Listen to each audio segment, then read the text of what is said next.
Night owls, what is the creepiest thing that happened to you when everyone else was sleeping? My partner works overnight, so I'm up during the night often. My experiences include a group of teenage girls just sitting in our backyard and watching a toddler play in the street alone at 3 a.m. I called the police. The toddler was safely taken home. I was up late playing video games in the house alone around 3 a.m. in the morning. My dad was working the late shift and came home in the morning, but sometimes he'd come home for lunch break halfway through the night, grab a quick bite, and head back out. I heard the front door unlocking, open up, and someone step into the house. I paused the game and yelled down the hall, "Hey, Dad!" He always responded. This time he didn't. I yelled down the hall again, "Dad, is that you?" No response. My heart sunk into my stomach, and I was frozen in fear. I sat there for a few seconds, and then stood up. I slowly walked down the hall to the front door. The door was locked, deadbolt and all. I flipped on all the lights and started searching every area of the house, scared to death someone came in and was hiding in my house. But I couldn't find anyone. In the morning, I asked my dad if he came home, but turned around and immediately left. But he said he brought lunch with him that night and didn't come home to eat. I still think about that night over 10 years later. I can't explain what happened. I heard the lock, the door, and someone come into the house, clear as crystal, but no one came in. I can't explain it. I had the worst insomnia during COVID lockdown. Every night around 2 to 3, a red truck would park in my driveway and just sit there. The guy would chat on the phone and leave. My house's driveway was not easy to access, making it unusual for someone to just park there. Between the insomnia, paranoia, and the sheer weirdness of this, I caved and bought a Ring camera and downloaded the Nextdoor app. Found out he was the newspaper deliverer, but we never got paper deliveries, and I never saw him leave the car. Super weird.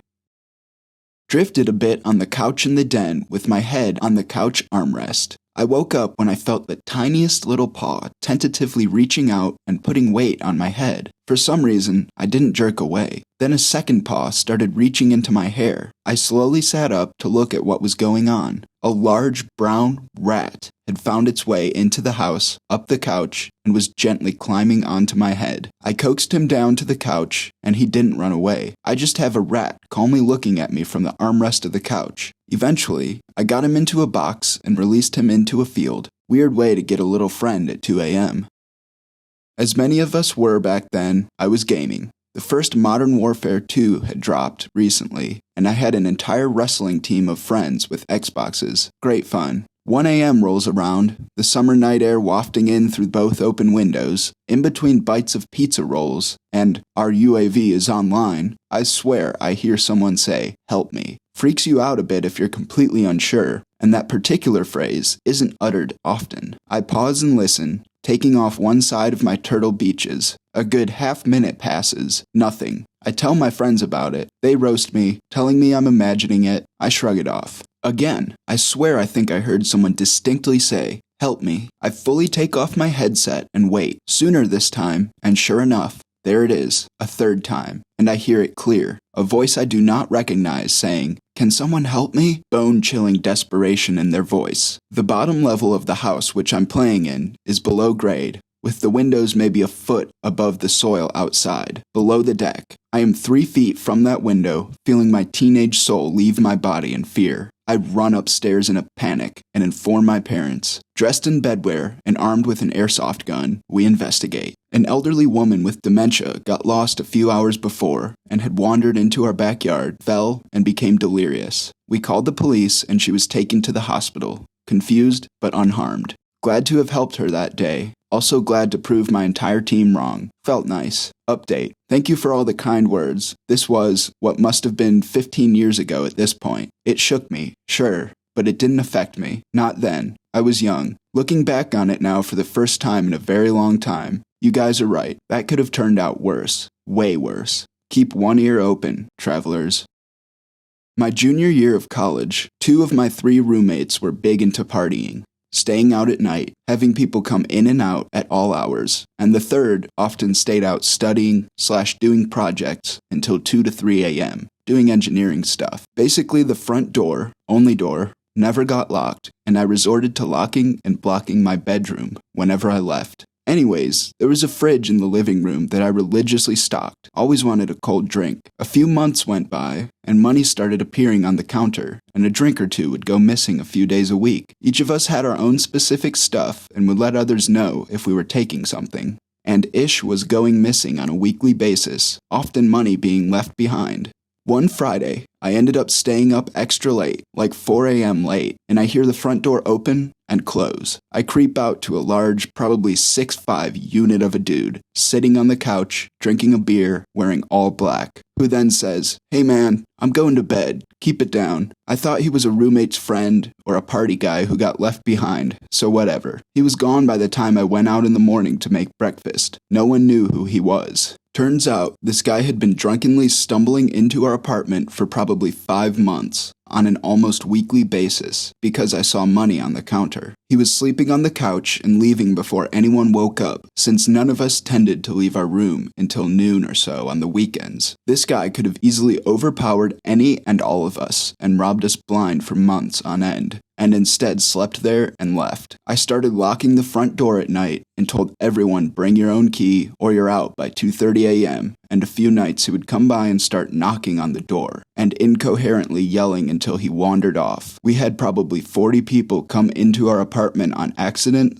/ because they could over the course of a year. I really hate when people don't lock the front door behind them now, years later.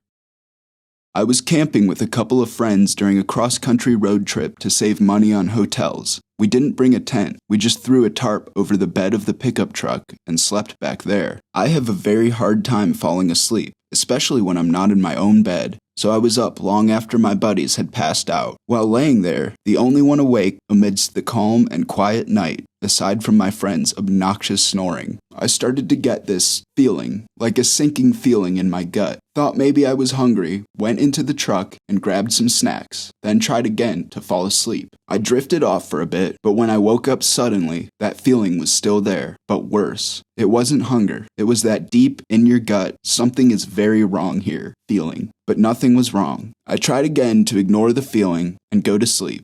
I got probably an hour or so of sleep, and then yet again woke up suddenly. All kinds of alarm bells were ringing now. I remember feeling shaky and nauseous at this point. I had no idea why, but my body was in full fight or flight mode. I didn't care if they thought I was crazy at this point. I woke up my friends and told them we needed to leave, now. I was able to convince them, and we left in a hurry. Told them I'd explain in the morning. We found another campground down the road and crashed for the night. The weirdest part happened after we all fell asleep at the new campground. I was sleeping peacefully, only to be woken up by my friends, shaking me and telling me that we needed to leave again. The second I opened my eyes, I'm completely overwhelmed by the worst feeling of dread imaginable. My buddies both looked totally freaked out as well, and were practically trying to pick me up and throw me in the truck cabin. There's literally nothing around us that should be making us feel this way, as far as we could tell. But my God, it felt like death itself was staring us down. We got out of there as fast as we could and drove several hours until we reached a large town and got a hotel.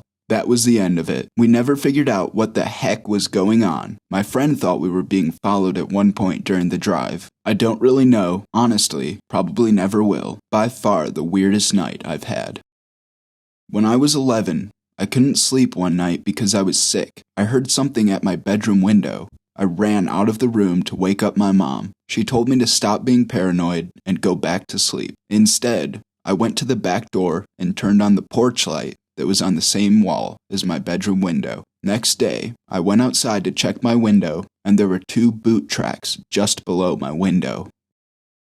I, female, used to clean movie theaters. Our shifts would start at 2 a.m. On a slow weekday night, I decided to go out and pick up the trash in the parking lot around 4 or 5 a.m. The theater was also next to a super busy road, so people passing by could see into the parking lot clear as day. I had headphones in and a grabby thing in my hand to pick up gross stuff when I suddenly got a call from my boss, who is inside the building. She tells me she just saw a truck pull into the parking lot on the opposite side where I was, and we weren't expecting any vendors today. As she says this, the truck pulls up next to me, and stops as a man starts to open his door. There was a clear moment when he started to lean out and then saw that I was on the phone call. I had my screen facing him because I was talking to my boss through the headphones, and the grabby thing over my shoulder like a baseball bat. He sees my hands, then looks up at me and says, "Looks like it might snow today," then closes his door and drives off. I'm 100% sure if my boss didn't call me, that man would have tried to grab me into his truck. I then warned everyone that no one should do the parking lot garbage until it's light out, and to always be on alert. I'll keep it short and creepy. I was 11 or 12 at the time, in my room alone at night. Don't remember what I was doing. The window was open behind the blinds. I heard two men's voices right outside, and one says, "Not now. She's still awake." I was in the Navy and became really good friends with this other guy. We went to West Virginia to visit his family at his childhood home. A few of his other friends came over and were staying the night as well. Me and him shared this queen bed in his basement bedroom, where it was very dark. I woke up in the middle of the night and clearly saw a dark figure pacing back and forth at the foot of the bed. It scared the living heck out of me, and I thought it was one of his friends being creepy, so I pretend to be asleep. Eventually, I sat up to confront what I thought was his friend, and nobody was there. In the morning, I told my friend about it, and he looked terrified. He'd made me go tell his mom because apparently he had seen the same thing repeatedly when he was a kid, and his mom wouldn't believe him. Still creeps me out years later thinking about it. Some background. Our house is a ways from the road and has a long driveway. It's also the oldest house on the street. It was the original farmhouse before the surrounding land was developed into a subdivision. There's a huge light on a pole on our detached garage that the farmers would use to light up the field during a harvest at night. This light is FU levels of bright. It's like a miniature sun. It can shine across the field and into people's backyards and houses. But we never use it because it'll piss off the neighbors. I was on my computer at about 2 in the morning when I heard something unusual. A motorcycle killed its engine right at our driveway. I cracked open my window and could hear the owner of the bike walking it up our driveway toward our backyard. We had a gate and it wasn't secured, and the biker was now fiddling with the gate. I yelled out, "Who's there?" in a menacing tone, and got no response, but the guy did freeze. Then I got an idea to scare him off. I ran downstairs and hit the switch for the farm light. Immediately, it was like a nuke was set off in our backyard. Sky lit up, ground lit up, neighboring houses were lit up, neighbors were probably woken up, and most of all, the biker was now clearly visible, in dark clothing and a backpack slung over his shoulder. I heard him let out a loud, "Aw, crap," at which point he turned his bike back on and rev-bombed it out of our yard. There'd been a series of garage and barn break-ins in the area, with tools being stolen. Scarier more than creepy, we had rented a cabin in northern Michigan. It had a pretty nice screened-in porch. The bottom part of it was permanent glass, though. I was just laying there watching the stars roll by, kinda drifting in and out of sleep. Eventually, I decided it's time to go to bed and get some proper sleep, and I knocked a beer bottle over as soon as I stood up. It made a loud noise, and this screaming noise came from outside the porch, along with 3 very fast knocks on the glass. I freaked out, darted inside, and flipped on the lights. Nothing by the window, but off about 30 feet into the yard was a freaking mountain lion, staring back at me with these white, yellow eyes. Pretty sure it had settled against the house for the night, and it freaked out when I got up and swiped the glass in defense. In that moment in the dark, I was quite sure it was a possessed spirit.